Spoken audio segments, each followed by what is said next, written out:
आज आपण करवंदाची चटणी करतो आहे. त्यासाठी मी 1 वाटी करवंद घेतलीत स्वच्छ धुवून. सोबतच थोडीशी कोथिंबीर आहे, 4 हिरव्या मिरच्या आहेत, 7-8 लसणाच्या पाकळ्या आहेत आणि अर्धी वाटी ओलं खोबरं आहे.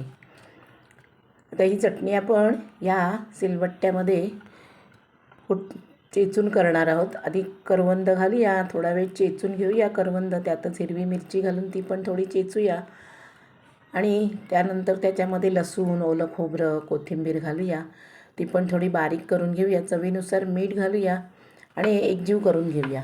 अशी मी चटणी 2 चमचे पाणी घालून मस्त अशी बारीक करून घेतलेली आहे. पाट्यावरची चटणी खूप चवीला छान लागते.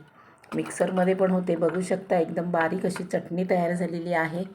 अशीच करवंद तुम्ही आणा आणि चटणी करा. पाटा नसेल तर मिक्सरवर करा आणि चपाती किंवा भाकरीबरोबर सर्व करा.